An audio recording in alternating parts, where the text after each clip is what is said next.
राष्ट्रवादी काँग्रेस शरद पवार गटाच्या खासदार सुप्रिया सुळे या आता दिल्लीत पंतप्रधान मोदी यांच्या निवासस्थानासमोरील काँग्रेसच्या आंदोलनात सहभागी झालेल्या आहेत।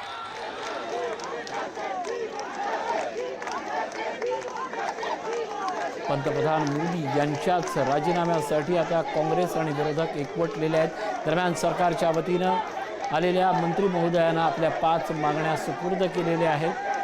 या मागण्यांवर आत्ता सरकारच्या वतीनं काय उत्तर येतं आणि त्याच पार्श्वभूमीवर या आंदोलनाची सरकार कुठल्या पद्धतीनं दखल घेतं हे पाहणं महत्त्वाचं ठरणार आहे। पंतप्रधानांच्या निवासस्थानाबाहेर मागील 3:30 वाजल्यापासून हे आंदोलन सुरू आहे। शिवाजी काळे आमचे प्रतिनिधी दूरध्वनीवरून। शिवाजी, आत्ता सुप्रिया सुळे दाखल झाले आहेत, या आंदोलनाचे अपडेट।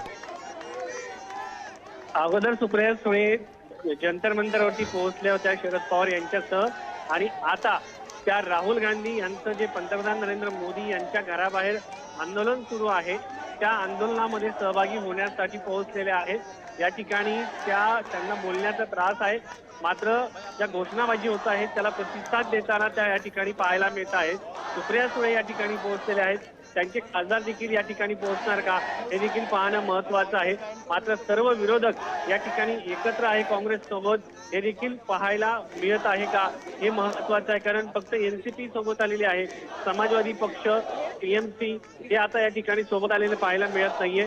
मात्र सध्या तरी परिस्थिती पाहिली तर सुप्रिया सुळे या राहुल गांधी यांचं पंतप्रधान नरेंद्र मोदी यांच्या घराबाहेर सुरू असलेल्या आंदोलनामध्ये पोहोचलेले आहेत आणि या आंदोलनामध्ये नक्कीच एकूणच यातले अपडेट्स आपण घेतच राहणार आहोत। तुर्तास या सगळ्यातली आपण बघतोय अपडेट की सुप्रिया सुळे दाखल झालेले आहेत। आंदोलकांवर लाठीचार्ज झाल्यानंतर आता राहुल गांधी यांनी धरणं आंदोलन पुकारले आणि यामध्ये सुप्रिया सुळे देखील दाखल झाले।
नहीं चलेगी।